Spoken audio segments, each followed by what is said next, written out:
Hi, welcome to another one of Jon Gaunt's podcast where it's John meets interesting people, just people that interest me. I hope they're going to interest you as well. My guest today is somebody I knew years and years ago in Coventry. He was a leading councillor. Then he ran off to Devon and he became an MP. His name's Kevin Foster. He served as Minister of State for Transport, it says here, from September 22 until October 22. That was under Liz Truss. He was also under the Home Secretary Priti Patel, or Dame Priti Patel, as Parliamentary Under Secretary of State for Safe and Legal Migration, which is one of the reasons I want to talk to him, from 2019 until September 22. He lost his seat at the general election, which is no surprise, as a load of Tories did. But I'm delighted to say he joins me now from Torbay in Devon. Good afternoon, good morning, Kevin. Hi, Gaunty. How are you, mate? I'm all right. It's a long time no see. Tell me then, what's it feel like, first and foremost, to be an MP and then not to be one? Is it like having your legs cut off? Well, it does feel a bit odd. You go from, loads of emails. And of course, an election campaign, you have about 4 or 5 weeks where, you're up, out, doing stuff every day. To then, next morning, right, what do I do next? And, there's things you have to do, like lay off your staff, which is not a nice thing to do, particularly some of mine were in their early 20s and they have to go off and try and find another job. And then think about what comes next. So you don't lose the passion for issues. I'm still involved in campaigning, still taking interest, but it's in a different way. Why did you lose? Oh God, how long you got? Let's go through all the issues in the. Was it Rishi Sunak? Was it him being the leader? I think that was part of it. I make no secret. I was no fan. I didn't rate Mr. Sunak, and I don't think he was a leader. He wasn't a particularly, in my dealings with him, particularly effective person to deal with. We can see. I think we had that 18 months under his leadership where I can remember having had issues about people not being able to get an NHS dentist. I've had some people come to see me who, were in pain when they chewed. And, a lot of us were saying, come on, there's issues like this we need to deal with. And we were getting stuff like, well, he's given a speech on AI. Well, fascinating, but that's not really going to change anything. Or he reminded me a bit of the Gordon Brown situation. I used to always say Gordon Brown was a number 2. He was never I don't mean to be rude. He was never going to be a number 1. And, I had a hole in my underpants. And I felt that about Rishi. I feel that about Starmer. I don't think he's a leader. I think he's there because you lot were so terrible. And also, reform were breathing down your neck. And because there was about 9,000 people voted for reform in your constituency. They were an important player, weren't they? Yeah, a lot more people voted reform than the Lib Dem majority was in the end. But I think, we got to take it on the chin as the Conservative Party. We can't go off and blame Nigel and blame voters. That's a path. We're on our into nothing if we do that. We need to look at the last Parliament where a lot of colleagues fought and bickered, thought it was all about when their next promotion was coming. And one of the comments I make, when I'm talking to a Conservative audience is some of my colleagues last year left government with surprisingly long names and lists of title when compared to a surprisingly short list of achievements. And that really spoke to what happened in the last Parliament. But you must have been a bit pissed off because you were having quite a good career. It was going in the right direction. Then, obviously, you served under Liz Truss, served under Priti Patel before her. But then suddenly it crashes and burns because the party is totally out of favour. That must be annoying just on a personal level in terms of career.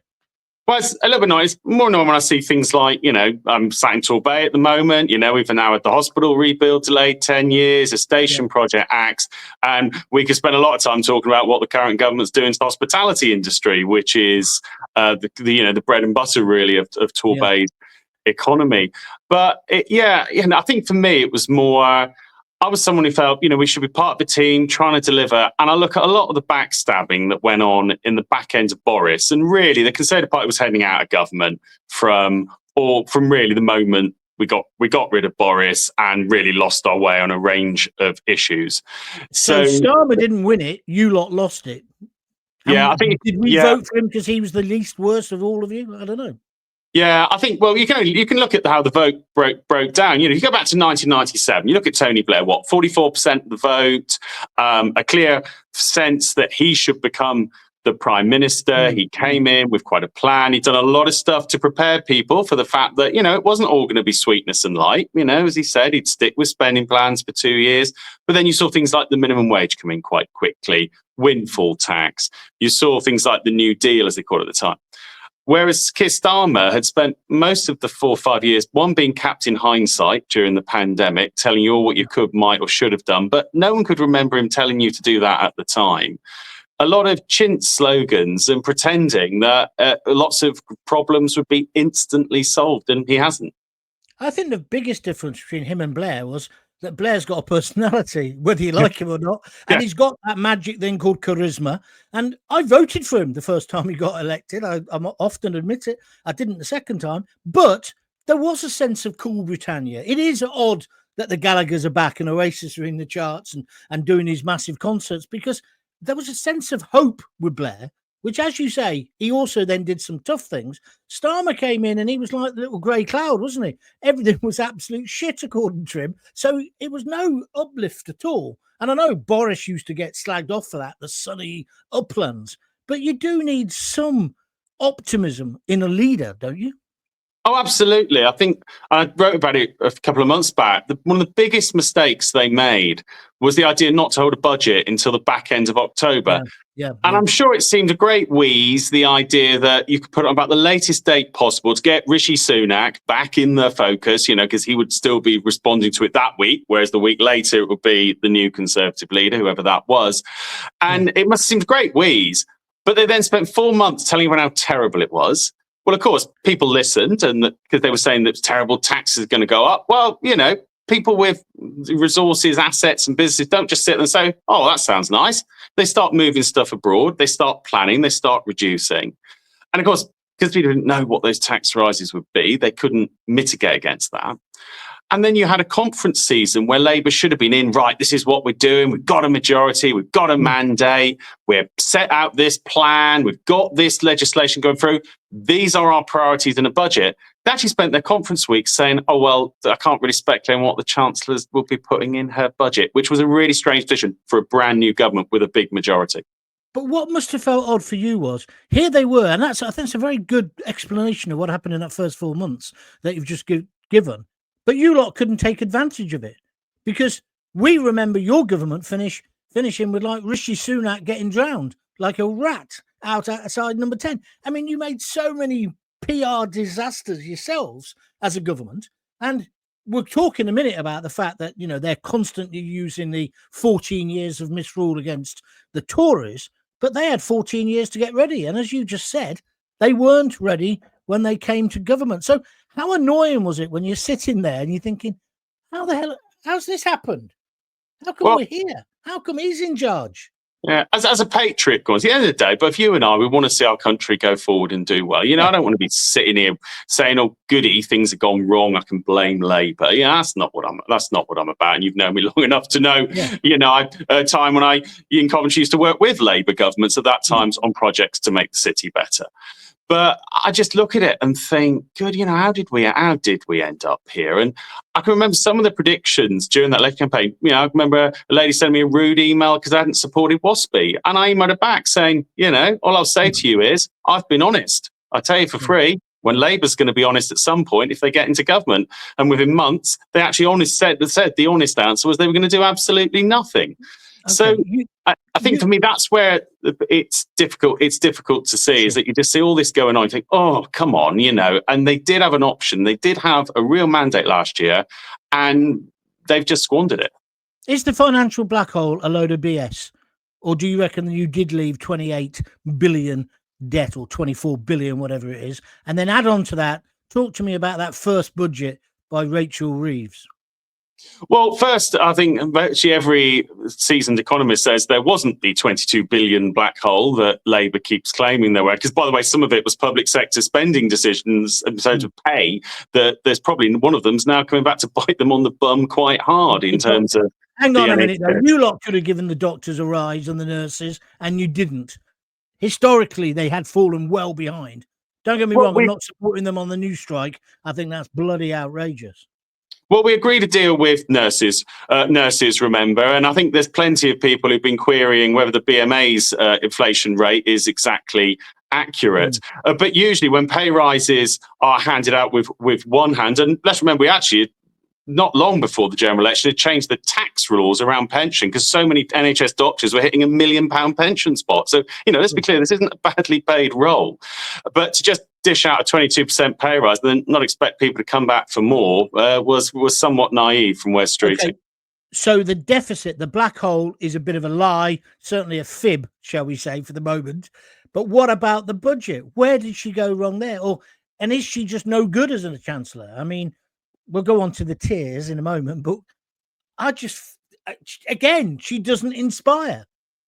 No, I think she underestimated the impact of, whilst it was politically convenient to say, rich bosses can pay more national insurance. That seemed all very politically convenient. But of course, the problem is if you tax employers and make job people more expensive to employ, then that means employers stop employing people.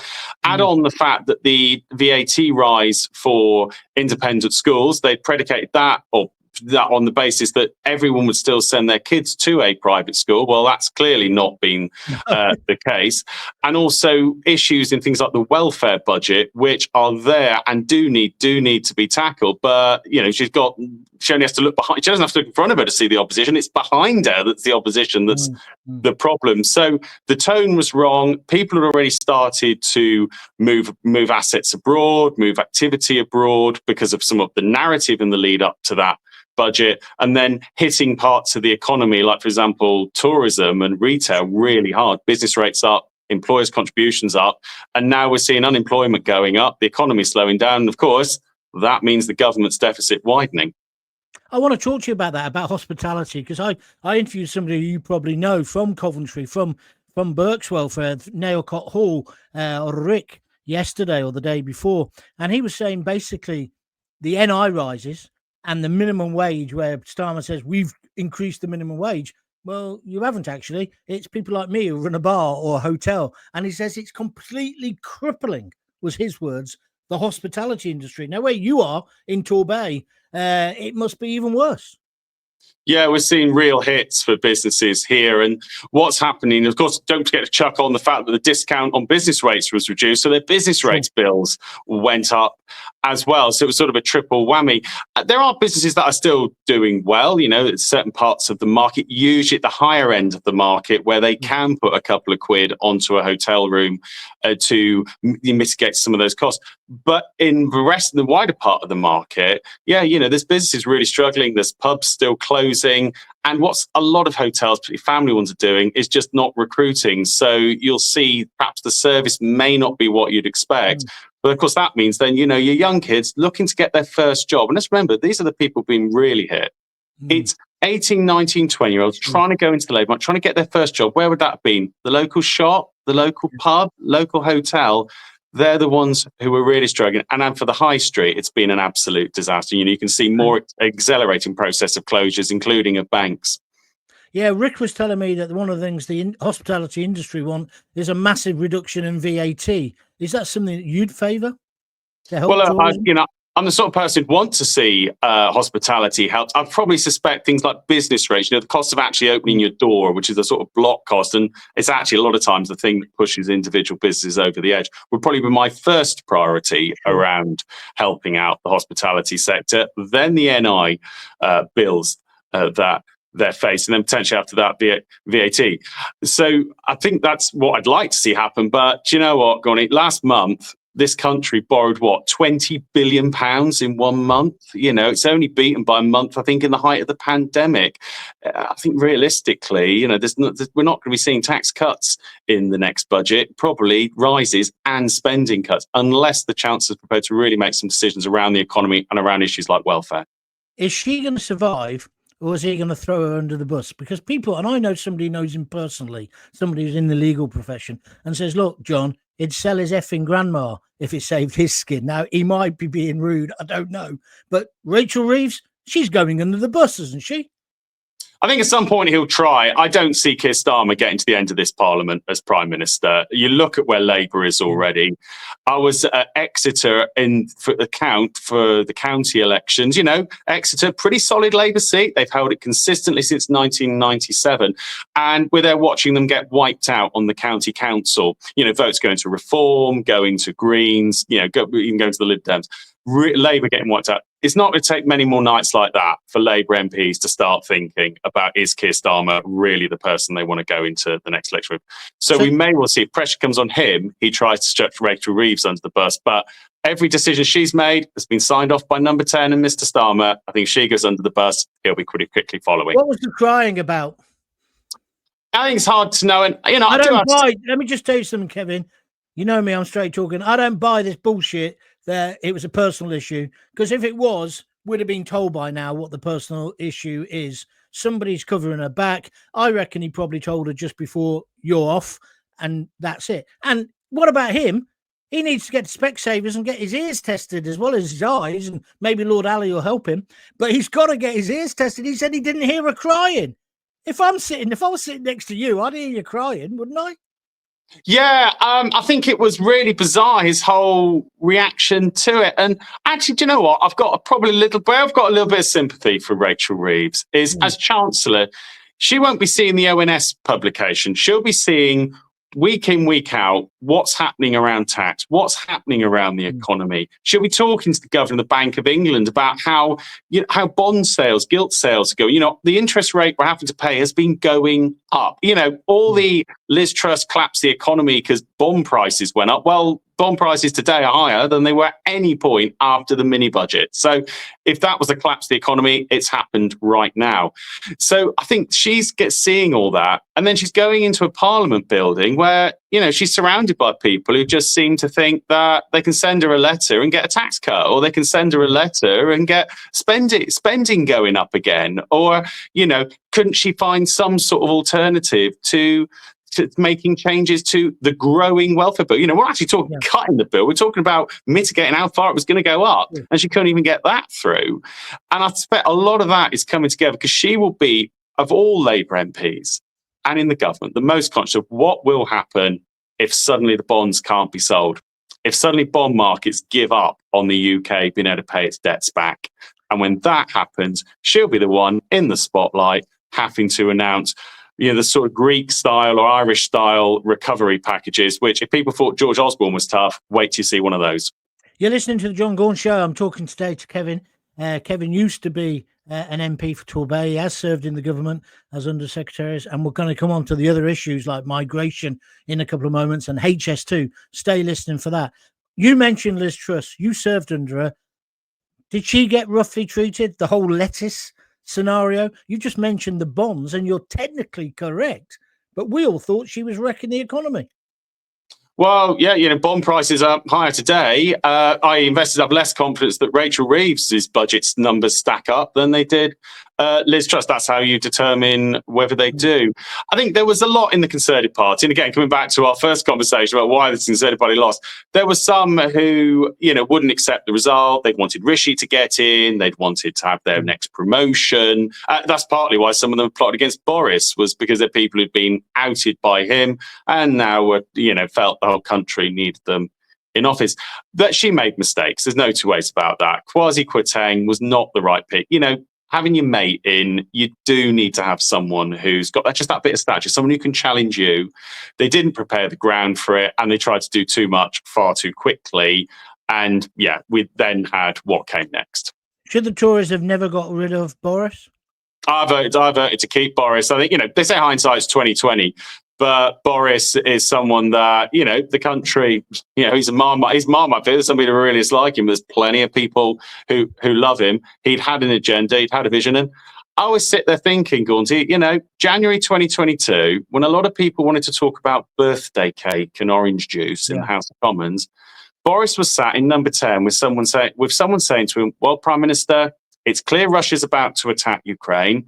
Volodymyr Zelensky has thanked everyone for their offers of solidarity, but he wants tools for the fight. Are you prepared to send anti-tank and anti-aircraft weaponry to Ukraine, knowing it will be fired on Russian forces and there'll be no denial. There'll be no, like in the 80s when suddenly Russian Soviet helicopters started disappearing in the skies over Afghanistan. How did that happen? This will be very clear, and he took that decision. That country is still standing because of what Boris did. And I think history will be a little bit kinder to him than perhaps his contemporaries were. Let's just quickly, and I mean very quickly, talk about Ukraine. Should we still be getting involved? Should we still be funding it? Starmer's very keen on saying the whole of the UK stand with you. Well, I do phone-ins and talk shows. I don't think the whole of the UK are. I think, if anything, we're a little bit Ukraine fatigued out. Well, I can understand why people would be, because, they see things like water bills going up and other things and think, well, why do we still need to do this? But, let's remember there's a depressing lesson of history that back in the 1930s, there were plenty of arguments about, well, why do we need to build new battleships? We've got, all these people, pressing issues of poverty after the Depression. But we know what came next. And our failure to do things earlier on in the 1930s cost us a massive amount later on. So I think that's the issue with Ukraine is if Vladimir Putin's seen to get a win out of this one, what comes next? What message does that send? And what's the cost of that? Talking about what comes next, is there any chance that Boris could make a comeback? Do you know what? If it was anyone else going to you and I would probably confidently both say, oh, no, look at all what's happened, this, that, and the other. But, Boris, it's like Lazarus, isn't it? He's had more comebacks than that guy, And sure, I think the only comparator at times is probably the resurrection itself from the Bible in terms of Boris's political career. I think, yes, it is possible. People are looking for a leader. Boris is a leader. Whether you like him or not, you know where he wants to go with things. But I think he would need to think, how would he manage the Parliamentary Party and how will he deal with issues like, revamping our economy and a stronger position on migration. But talking about leadership, we're going to migration in a moment. Talking about leadership, let's talk about the Tories then. There's nobody else in the... she's just done this reshuffle yesterday. Cleverly has come in. Is that her star move? I mean, I'm sorry. It's deck chairs on the Titanic time, isn't it?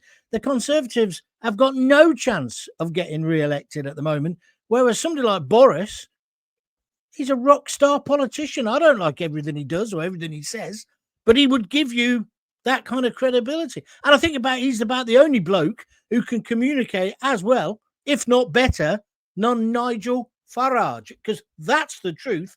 He's the only communicator now in British politics, isn't he?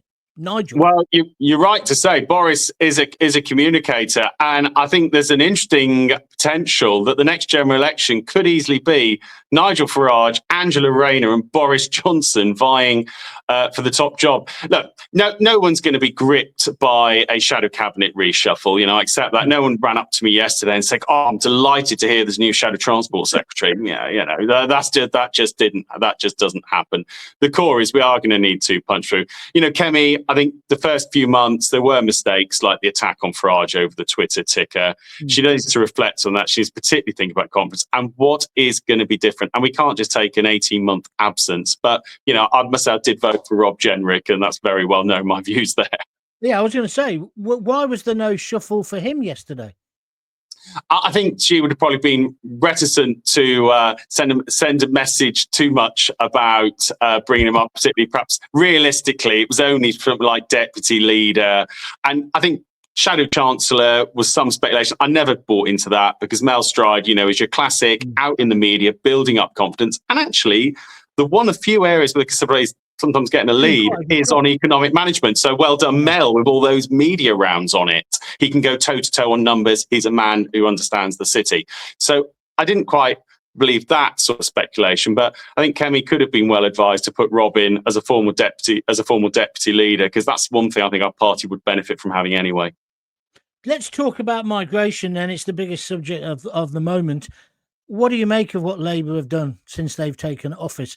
Because your party wasn't that good at it either. And whilst we're talking about Boris, he did wave in millions as well. So the bottom line is, can we solve the small boat crisis?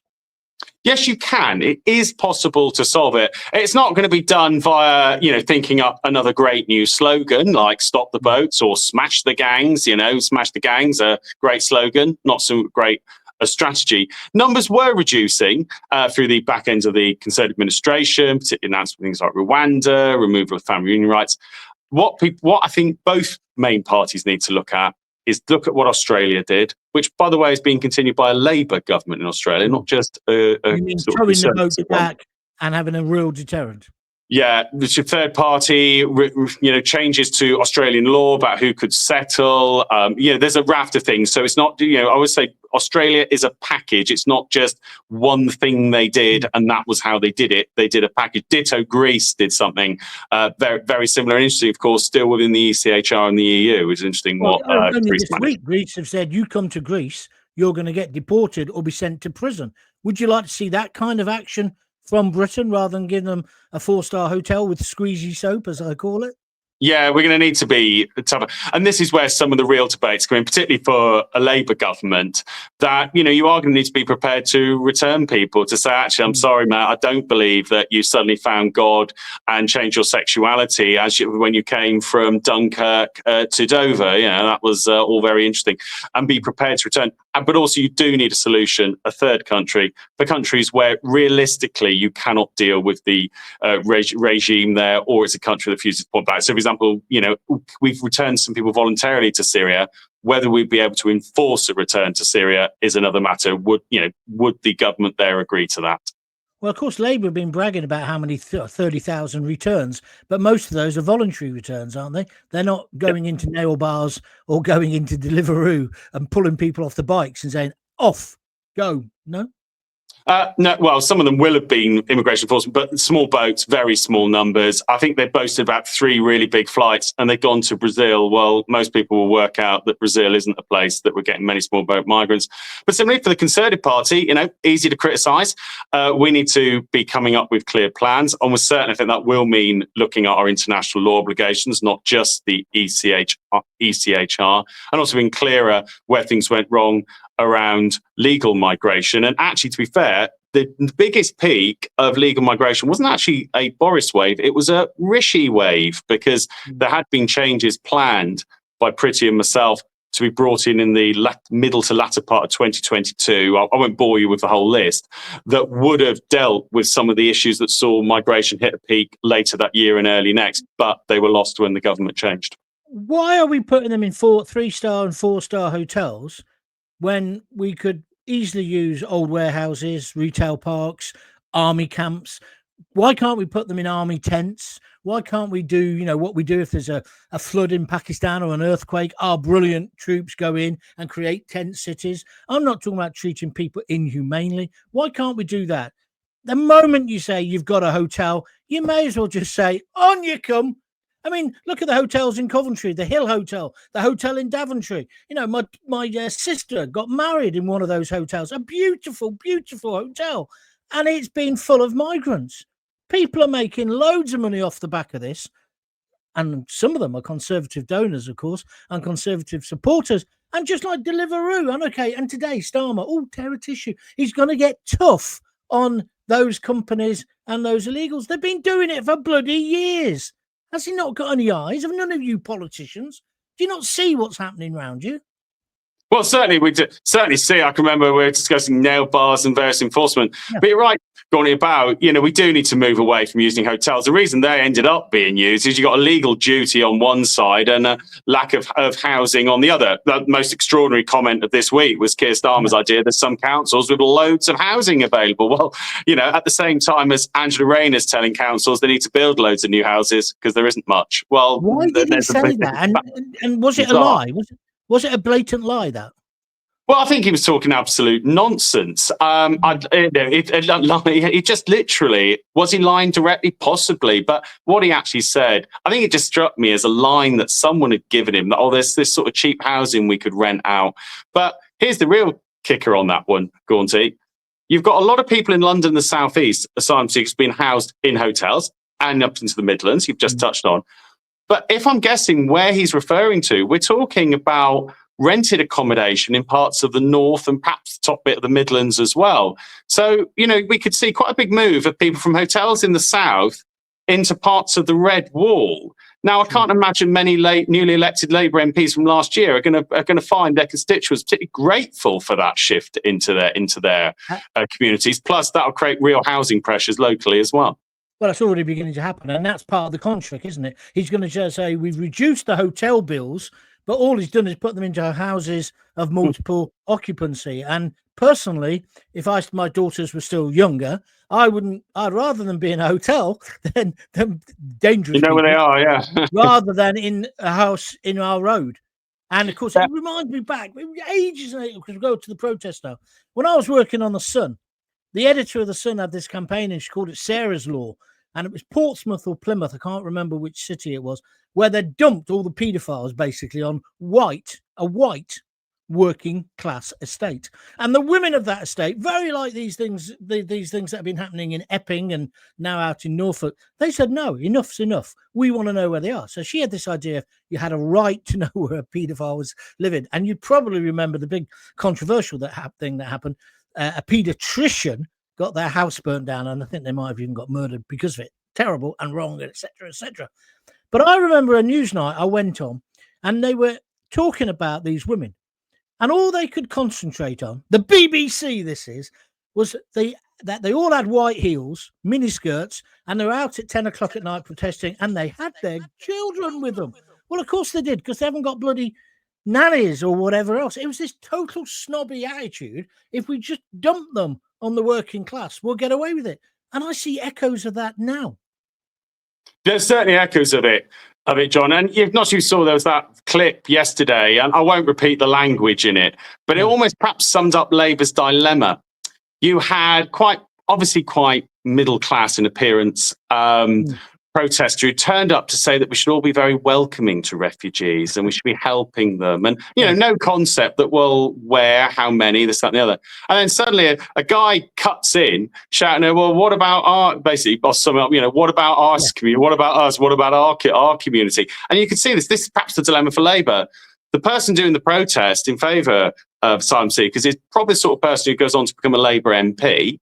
Whereas the person shouting is the sort of person who's actually been the bedrock of Labour's vote over the decade, i.e. the communities where many people then end up being placed. And there has been quite a dismissive attitude. We've seen that with the grooming gangs, where much of mainstream media just didn't really want to know and tried to ignore it, and actually ran stories about basically, if you imply, let's say we'd had this discussion 5 or 6 years ago, it instantly mean, me and you, we're racist and all prejudice and that. Yeah. Actually, it was going on. They just ignored it.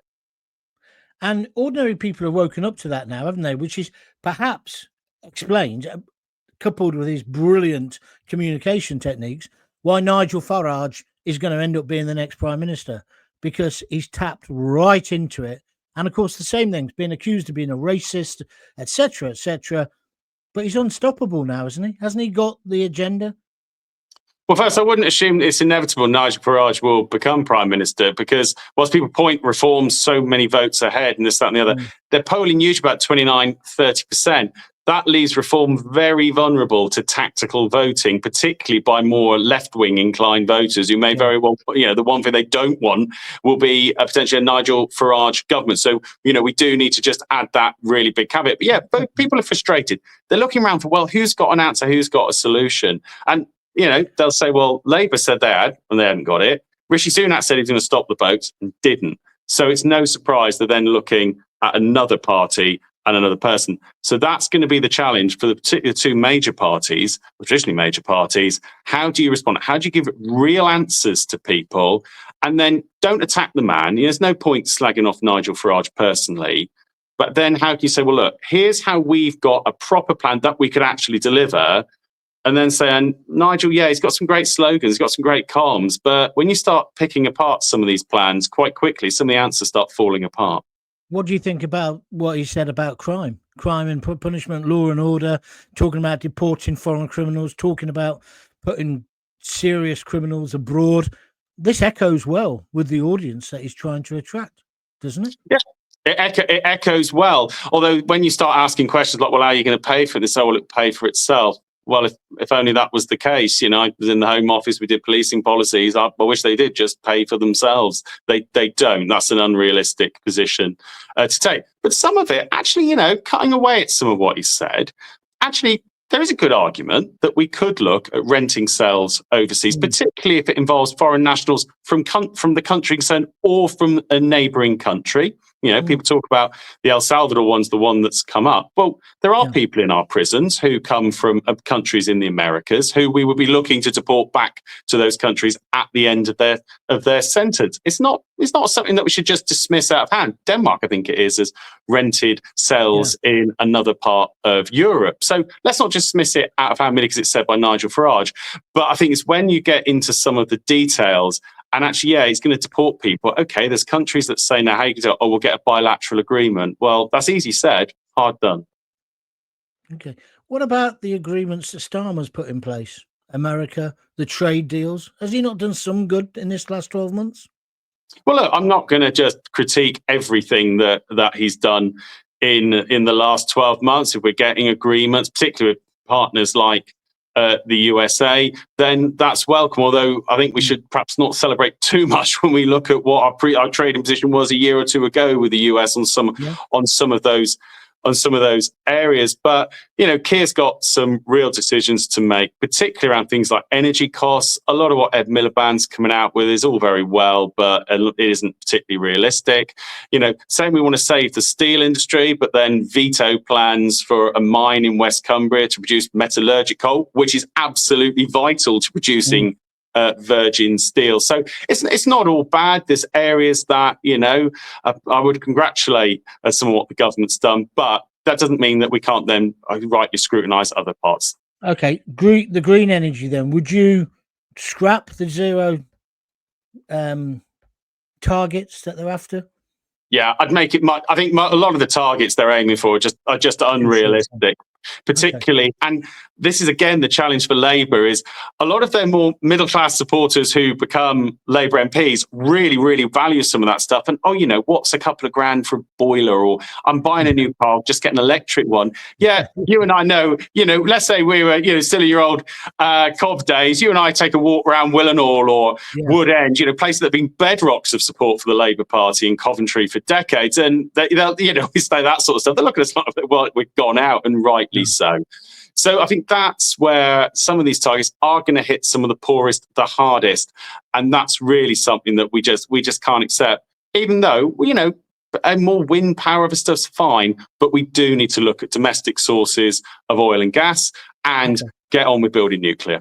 Yeah, you're watching the Jon Gaunt Show. We're going to finish in a moment. Just before we do go, don't forget you can send comments in on my YouTube channel. Feel free to do that afterwards when you've watched this. But let me just ask you a question about HS2. Again, another massive subject, in particularly in the Midlands and in the North. Isn't it time just to cut our losses? Well, it'd be very tempting. So I think we're now so far gone with it that we do need to complete it and get something out of the money that's gone in. But it's been a textbook of how not to manage a project. The initial idea was to create extra capacity on the West Coast Main Line. Well, a lot of that could have been done by reinstating the old Great Central Railway that was lost in the 1960s. But no, we were going to have something brand new. Don't build yesterday's railway. Let's travel at 250 miles an hour. Great. Okay. Well, that added a huge cost to it. We've had a lot of stuff along the route about impact. Well, I think you'll only see it open countryside for about like 10 minutes on a 50-minute journey. So, we've got to make a decision in this country, Gaunt, about do we want to build infrastructure like that? If we do, how do we do it effectively and more rapidly? I think if we went back 10 years ago now, you wouldn't approve this project. No, but I spent the best part of 25, 30 years commuting to London, none of which we have to do now. I'm in my spare bedroom. You're at home at the moment. The quality is good enough for everybody. This whole idea, and it's the same with loads of industries. By the time you got on the train, had a cup of coffee, got your laptop out, you're at Euston. Well, that's what I feel anyway.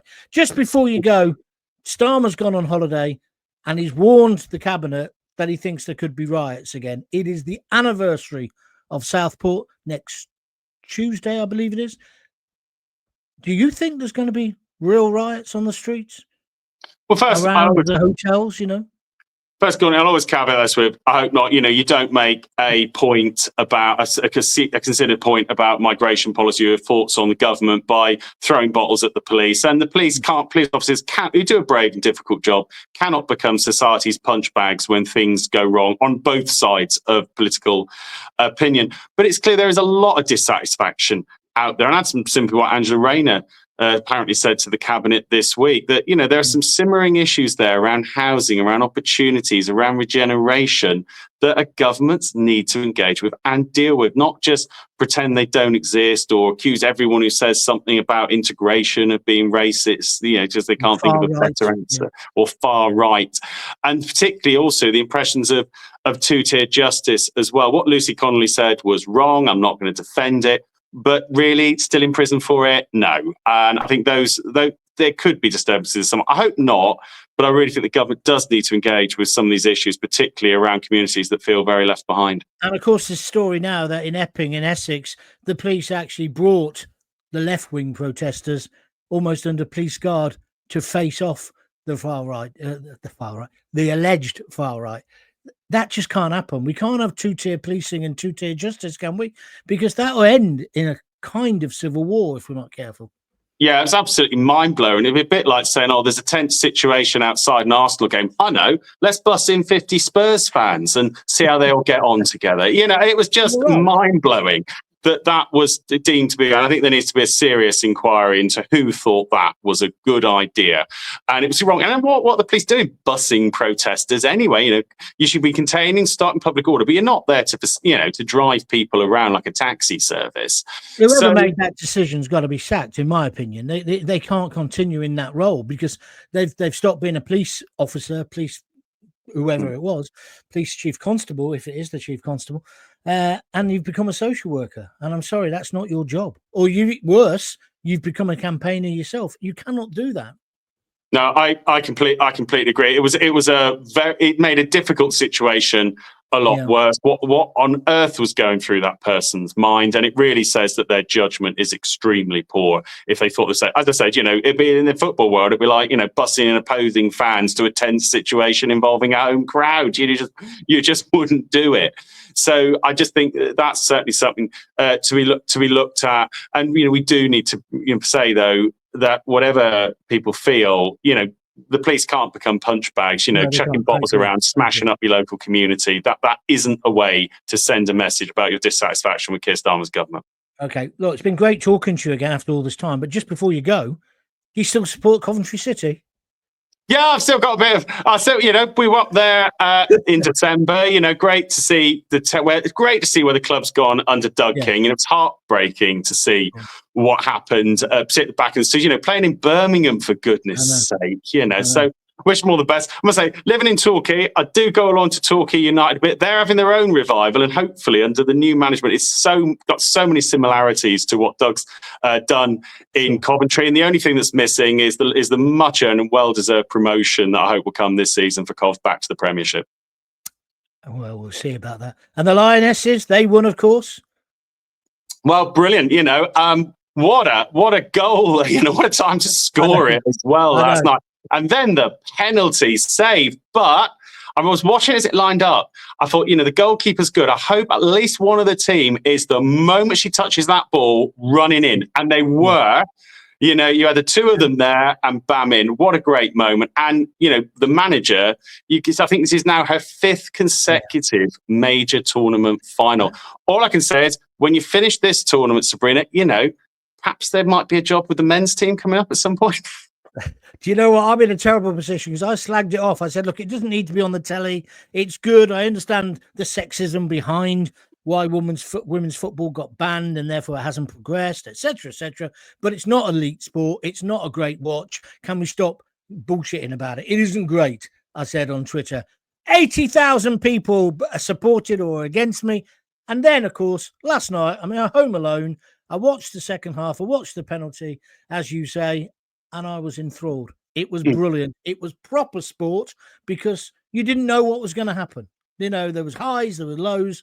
And what I like most, and I've got to say this, and I'm going to apologise to all my fans later, that I actually thought the women played with a real spirit that we could do within our male team as well. You know, they weren't going to give up when they were like a few minutes away from losing. They were still playing. I thought it was brilliant, and it's got to be down to the manager mainly. You're right. Yeah, fantastic, great team spirit. And what was a nice thing, and you may have noticed as well, also about the spirit in between the teams as well. Yeah. Our match winner had swapped shirts with an Italian at the end of the match, and I thought that's quite, you know, a sign of respect between the two teams as well. You know, memorable of some of the great performances from past England teams. So no, it was great, Matt. It was enthralling. It's exactly what we want from a big contest like that, and kept going right the way up to the last minute, and thankfully went England's way.